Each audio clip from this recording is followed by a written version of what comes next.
కూర్చోండి.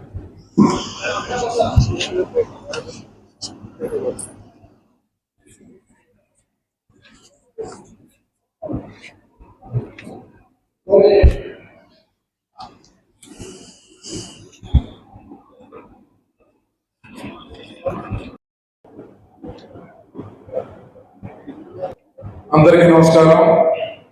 ఈరోజు మన గౌరవ ముఖ్యమంత్రి నారా చంద్రబాబు నాయుడు గారి యొక్క సహాయ సహకారాలతో ముఖ్యమంత్రి సహాయ నిధి నుంచి మన నియోజకవర్గంలోని అర్హులైన పేదలకి దాదాపు 43 మందికి 22,83,000 రూపాయలు ముఖ్యమంత్రి గారి సహాయం నుంచి వారు చెక్కులు రావడం జరిగింది. వారందరికీ కూడా ఈ సందర్భంగా అందజేయడం జరిగింది. ఇప్పటి వరకు 317 మందికి గాను 3,60,22,462 రూపాయలు ముఖ్యమంత్రి గారి సహాయం నుంచి నియోజకవర్గంలోని పేదలకి అర్హులైన వారికి ఈ యొక్క వైద్య ఖర్చుల నిమిత్తం ఆర్థికంగా భారమై ఇబ్బంది పడుతున్న వారికి అందించడం జరుగుతూ ఉంది. మన కూటమి ప్రభుత్వం ఏర్పడాక ఈ 9 నెలలుగా దాదాపు 500 మందికి పైగా ప్రజలకి కుటుంబాలకి మన నియోజకవర్గ వ్యాప్తంగా లబ్ధి చేకూరింది. ఎప్పుడు కూడా ప్రతి ఒక్కరూ ఆరోగ్యంగా ఉండాలని కోరుకుంటారు. కానీ అప్పుడప్పుడు వివిధ రకాల కారణాల వలన అనారోగ్యం పడినప్పుడు అప్పుడు ఆ వైద్య ఖర్చులకి హాస్పిటల్ ఎక్స్పెండిచర్కి పెట్టే ఖర్చు అప్పు వలన ఆ కుటుంబం మొత్తం కూడా చిన్నభిన్నమయ్యే పరిస్థితి మనం చాలా సందర్భాల్లో చూసాం. అయితే ఇలాగా ఇబ్బంది పడుతున్న కుటుంబాలని ఉదారంగా ఆదుకోవాలనే ఉద్దేశంతో దీన్ని ఒక మహాయజ్ఞం కింద భావించి చంద్రబాబు నాయుడు గారు ముందుకు తీసుకెళ్తా ఉన్నారు.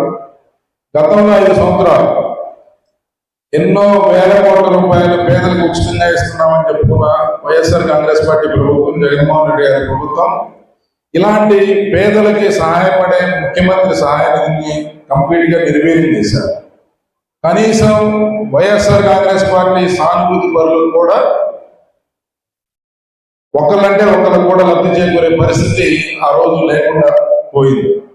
కానీ ఈరోజు ఎక్కడ కూడా రాజకీయాలకు తావు లేకుండా, రాజకీయ పార్టీ ప్రభావం దీని మీద పడకుండా పేదలందరికీ అర్హులైన ప్రతి ఒక్కరికి ఈ కార్యక్రమాన్ని ఒక యజ్ఞంలాగా చేసి ముందుకు తీసుకెళ్తా ఉన్నాం. కాబట్టి దీన్ని అందరూ కూడా పెద్ద ఎత్తున మీ యొక్క ఆశీర్వచనాలు చంద్రబాబు నాయుడు గారికి అందించాలని చెప్పి కోరుకుంటూ, ఇది ఒక్కటే కాదు, మన ప్రభుత్వం ఏర్పడాక గతంలో 2014-19 మధ్య కానీ లేకపోతే ఇప్పుడు కానీ పేద ప్రజల ఆరోగ్యం పట్ల మనం ఎంతో శ్రద్ధ పెట్టి ముందుకు తీసుకెళ్తా ఉన్నాం.